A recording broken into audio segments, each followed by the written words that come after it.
Yo yo yo, c'est Balou et c'est parti pour une nouvelle vidéo. Pour ceux qui ont vu la vidéo juste avant, j'ai failli mourir par noyade. Je me suis mangé un gros twerk sur la tête. Je vous mets les petits extraits là rapidement.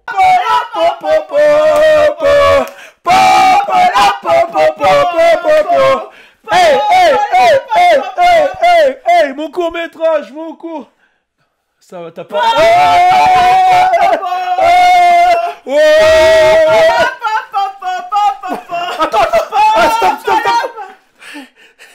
J'ai failli m'étouffer. Voilà, et ça c'est pourquoi? C'est parce que justement, voilà, j'ai annoncé mon premier court-métrage que je co-réalise. C'est une fierté pour moi. Je vais enfin pouvoir montrer mes talents de Denzel Washington, Denzel Montfermeil. Et le court-métrage arrive lundi à 20h. Ça va s'appeler Faux Frères. Il y a plein de gens qui parlent de ci, ça. Mais non, vous vous trompez tous, vous ne savez pas ce que c'est. Rendez-vous, je vous mets le lien partout. Et vraiment, j'aurai besoin de la force de tous ceux qui me suivent, de toute la nation, de toute la Plug Nation, la Balou Fam, etc. Allez sur le lien, mettez déjà un commentaire, donnez de l'amour, abonnez-vous parce que ça va arriver lundi. Et soyez là lundi à 20h. Là, c'est vraiment l'un des plus gros projets sur lesquels j'ai bossé. Enfin, en tout cas, peut-être pas plus gros à vos yeux, parce que c'est vrai que j'ai fait des Offset, des Cardi B, j'ai fait des Kendrick Lamar, la télé, etc. Mais dans mon cœur, c'est vraiment un gros projet. Donc j'ai vraiment besoin de tous vos soutiens. J'espère au moins, en une journée, on fait aller un petit 100 000 vues. Un petit 100 000 vues en 24 heures, c'est tout ce que je demande. Voilà, moi je suis pas...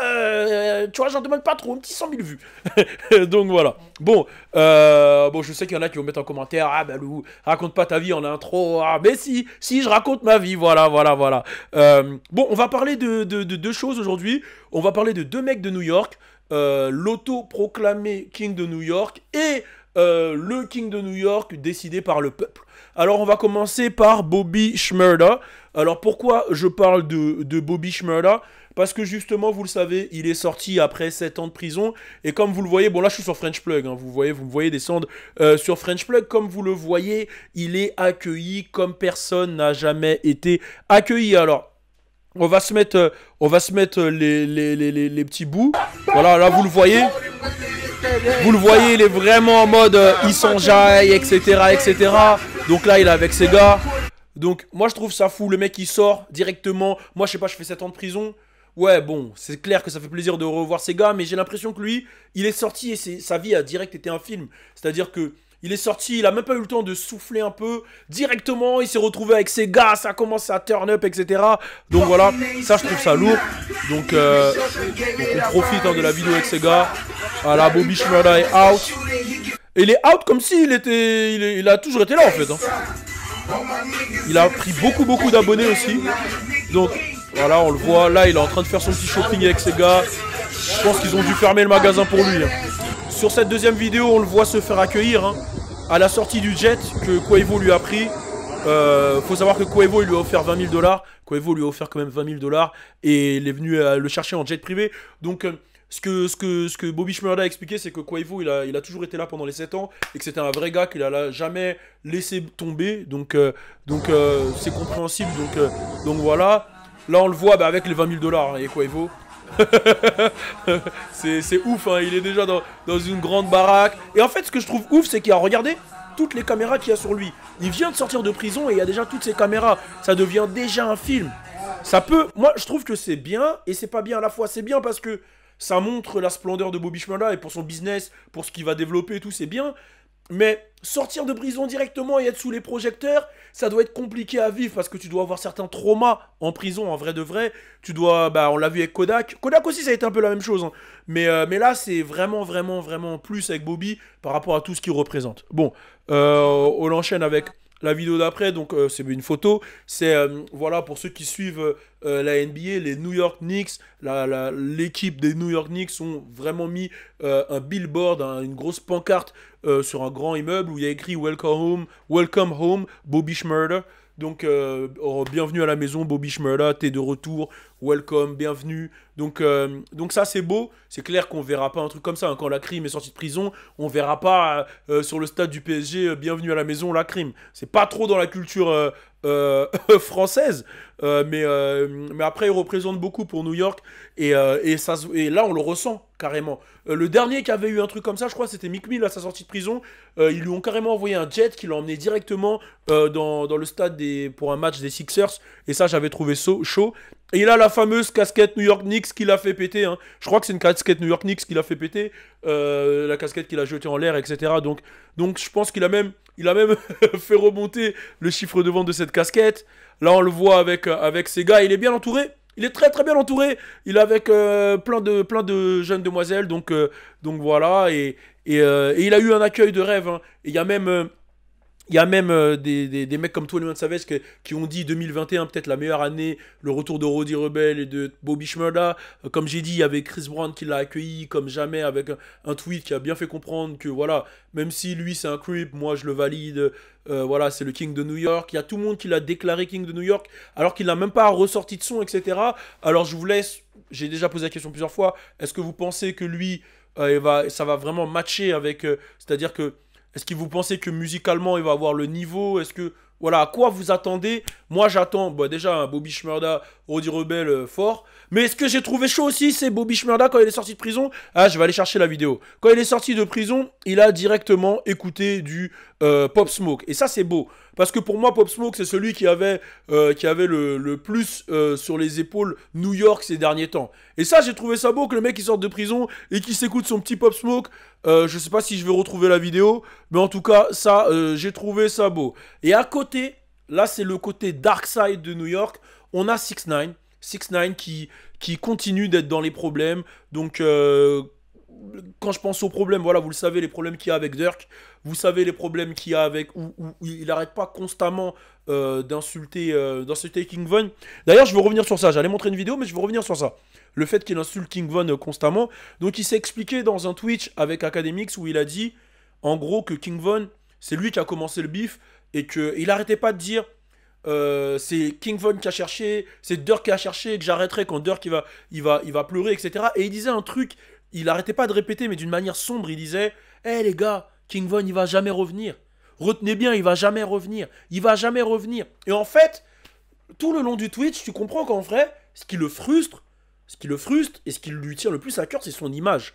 C'est-à-dire que il a vraiment été touché quand tout le monde l'a insulté de snitch. C'est-à-dire que quand il s'est retrouvé face au choix entre prendre de la prison ou balance, selon lui, ceux qui ont baisé sa baby mama et qui l'ont trahi, et que lui, il a fait ce choix-là, que l'industrie le catégorise comme snitch, il l'a vraiment mal vécu, et il le dit dans tout le truc, il dit « Ouais, ils m'ont attaqué, un tel m'a attaqué, un tel m'a fait ci, je réponds, je me défends. » Et en vrai, dans tout le Twitch, tu ressens un mec qui souffre du fait que c'est la risée, qu'il soit passé du mec de New York Street que tout le monde adule à la risée du game. Et en vrai, même s'il a les millions et tout, tu sens quand même que ça lui fait chier d'avoir cette image de snitch, cette image de ceci, cela, parce qu'il a les millions, il a l'argent, il a tout. Et il le dit à des moments, moi je m'en bats les couilles de ça, je m'en bats les couilles de la vie des gens. Mais en même temps, ça l'énerve que les gens lui soient tombés dessus. Et à un moment, Academics, il lui dit, mais tu dois comprendre, c'est comme ça Internet.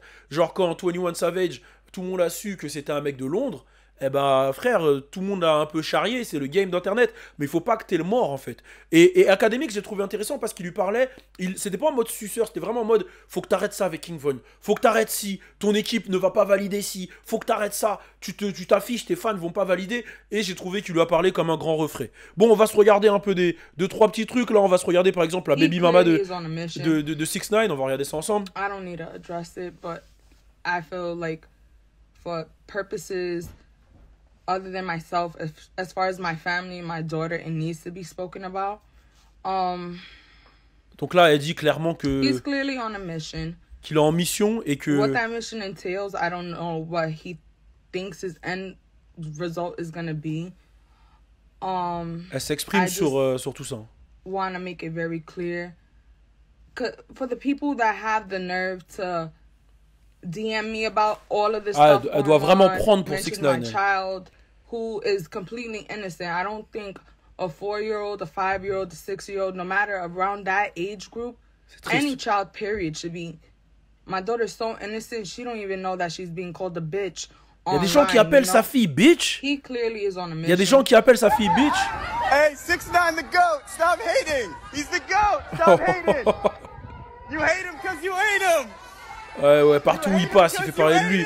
Ouais, en gros, je pense qu'elle essaye de se dédouaner des dommages collatéraux, clairement, parce que voilà, aujourd'hui, t'es affilié à 6ix9ine, bah forcément, tu dois avoir des dommages collatéraux, et là, c'est pire qu'une affiliation, c'est sa baby mama, c'est celle qui a apporté son enfant, etc. Donc voilà, donc on fait un retour sur French Plug. Il y a aussi eu cette news de 6ix9ine qui s'est exprimé, il a dit...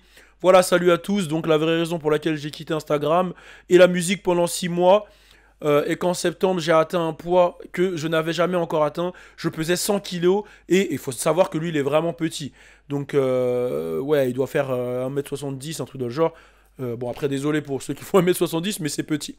C'est pas péjoratif. Je me suis dit qu'il fallait mettre la musique de côté et que je me focalise sur moi-même. Et je suis là aujourd'hui avec 30 kilos en moins, 70 kilos. Tout ça pour dire que dans la vie, tout le monde a besoin d'une pause. Dans le chaos ambiant que vous avez dans votre vie, dites-vous, je contrôle ce qui se passe dans ma vie, ne laissez personne vous dire que quelque chose est impossible, c'est faux. Si tu le veux, alors va le prendre, possède-le. Je serai toujours le king de New York. Regardez les putains de statistiques. Et ça, c'est quelque chose sur lequel il revient souvent, les statistiques. Même dans la vidéo, dans le Twitch avec Akademiks, il dit à Akademiks, gros, dis-moi, ton rappeur préféré c'est qui? Et dis-moi, il a combien d'abonnés? Et Akademiks, il lui dit, moi, c'est Lil Baby pour moi, le plus chaud aujourd'hui. Je rejoins Akademiks. Et 6ix9ine aussi, il admet que Lil Baby, c'est son rappeur préféré. Et il compare les stats et il dit qu'il est devant lui, etc. Donc voilà, bon, après aujourd'hui, 6ix9ine a vendu beaucoup moins que Lil Baby et il le sait. Donc voilà. Il y a eu l'embrouille aussi avec Cardi B. Où justement, bon, ça revient d'une histoire avec sa meuf là, Jade. Bon, une histoire, je m'en bats un peu les couilles de cette histoire, qui s'est embrouillée avec Cardi. Allez checker sur la chaîne d'Alisha. Ouais, voilà, allez checker sur la chaîne d'Alisha. C'est sur What's Up Girls, ça c'est pas pour nous. Ça c'est pour What's Up Girls. Allez checker sur la chaîne d'Alisha. Et derrière, il s'est exprimé, 6ix9ine. Il a carrément mis un post où justement il dit clairement, ouais, si moi j'avais drogué des meufs pour leur voler leur argent, etc., on m'aurait cancel, on m'aurait barré, quoi, en faisant référence à ce que Cardi B avait assumé avoir fait, c'est-à-dire à l'époque avoir drogué des gens pour voler, etc. Et il envoie clairement des shots. Mais là, faut le dire, il a envoyé des shots vraiment à tout le monde. Il a envoyé des shots à Durk, il a envoyé des shots à Meek Mill, il a envoyé des shots à Cardi B, il a envoyé des shots vraiment à tout le monde, à King Von, à Lil Reese. Et dans le Twitch avec Akademiks, il a attaqué clairement tout le monde. Donc, c'est fou. C'est fou ce qui se passe avec lui. Et j'ai l'impression qu'il n'a pas l'air heureux, et malgré les apparences, et que ça devient compliqué. Et il dit aux gens clairement, arrêtez de me check. Tenez, on va aller faire un tour sur son Insta. Et il dit clairement aux gens, regardez, on va aller voir. Bon, là, il accuse Meek Mill d'avoir écrit une lettre à ses... Bon, il accuse pas, il met la preuve, hein, où justement, il dit que Meek Mill Qu'est-ce qu'il a fait, Meek Mill? Il a écrit une lettre à ses avocats, et il a dit d'arrêter de le bully. C'est sombre, hein, c'est quand même sombre. Il a mis une imprime écran, donc là, il est clairement sur les côtes de Meek Mill. Ça, il a dit King Von. Et ça, c'est vraiment vrai. C'est ce que j'ai toujours dit. C'est vrai que les mecs de Chicago ont une culture où ils clashent les morts. Donc, quand ça leur arrive, faut pas aussi gligner ça que eux aussi le font. C'est-à-dire, il a mis King Von. Quand il disait dans un de ses morceaux, quand je vais mourir, je vais attraper Tuka et je vais le frapper. Lil Durk qui a dit, je fume de la Tuka. Et quand 6ix9ine dit, rest in peace, les gens disent qu'il est disrespectful. Alors, pour moi, tous sont disrespectful, mais tu peux pas blâmer 6ix9ine et sucer Lil Durk. Pour moi, tous devraient arrêter cette culture de vanner les morts. Hein. Je trouve que c'est pas une excuse non plus pour 6ix9ine de dire ouais, s'ils le font, je le font. C'est un peu comme les enfants. Non, mais lui aussi, il l'a fait. Non, je pense que tu sais que c'est disrespectful dans les deux cas, mais je pense que ce qu'il dit aux gens, c'est si eux ils le font et vous leur dites rien, pourquoi moi vous me dites quelque chose? Donc je pense que c'est dans ce sens-là. Après, il a carrément mis une vidéo de la mère de FBG Duck qui demande justement d'arrêter de... Non, c'est la mère de Tuka, pardon, qui pleure, qui demande d'arrêter de parler de Tuka, sachant que pour l'histoire, Tuka, il est mort à 15 ans. Et là, il met un moment où Lil Durk et King Von se moquent de Tuka. Donc voilà. Donc sur ça, je le rejoins sans le rejoindre, c'est-à-dire que c'est pas du tout validé de parler des morts, mais que lui aussi il arrête. Que ça soit Lil Durk, je peux pas, rest in peace King Von, mais Lil Durk aussi devrait arrêter ce genre de conneries. Donc voilà. Donc on a l'autoproclamé King de New York et le proclamé King de New York qui font énormément de bruit en ce moment. Pour vous, qui est le King de New York, tout simplement. On est ensemble, c'était le petit point info. J'aime bien cette manière de faire les infos là, hein. J'espère que vous êtes abonnés au Insta de French Plug, hein, voilà. Et allez donner de l'amour aussi à ma petite, mon petit court-métrage qui arrive, mon gros court-métrage qui arrive lundi. On est ensemble. Peace.